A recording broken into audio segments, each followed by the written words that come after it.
ప్రియమైన సహోదరులారా, మన ప్రభువు యేసుక్రీస్తు శిలువపై ఉన్నప్పుడు పలికిన మూడవ మాటను ఈరోజు పరిశీలిద్దాం. తల్లి, ఇదిగో నీ కుమారుడు, కుమారుడా, ఇదిగో నీ తల్లి. యోహాను సువార్త 19వ అధ్యాయము 26వ వచనం. ఇది మన ప్రభువు ప్రేమను మరియు బాధ్యతను చూపించే మాట. ఆయన తండ్రి దెబ్బలు పడుతూ, శరీరంలో రక్తం కారుతూ, చివరి ఊపిరిని తీస్తూ కూడా తన తల్లిపై చూపిన ప్రేమ, శ్రద్ధ ఎంత గొప్పది.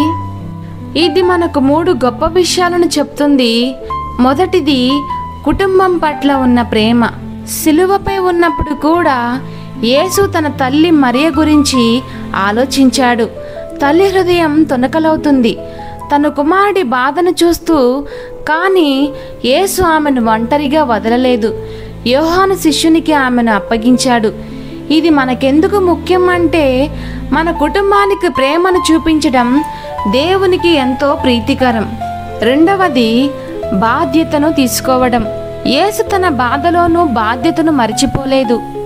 ఇది మనకో పాఠం. జీవితంలో ఎలాంటి పరిస్థితులు వచ్చినా మన బాధ్యతల నుండి పారిపోవద్దు. దేవుని దృష్టిలో బాధ్యతను నిబద్ధతతో నిర్వర్తించడమే గొప్ప సాక్ష్యం. మూడవది, క్రీస్తులో కొత్త కుటుంబ బంధం. ఈ మాటల ద్వారా యేసు ఒక క్రొత్త కుటుంబాన్ని ఏర్పరుస్తున్నాడు. దేవుని ప్రేమలో మనమంతా ఒక్కటమే. మనం క్రీస్తులోకి వచ్చినప్పుడు ఆయన మన తండ్రి, మనము అన్నదమ్ములు, అక్కా చెల్లెలం అవుతాము. ఇది ప్రేమతో కూడిన ఒక ఆధ్యాత్మిక కుటుంబం. ప్రియమైన సహోదరులారా, మన ప్రభువు శిలువ మీద కూడా మరొకరిని గురించి ఆలోచించాడు.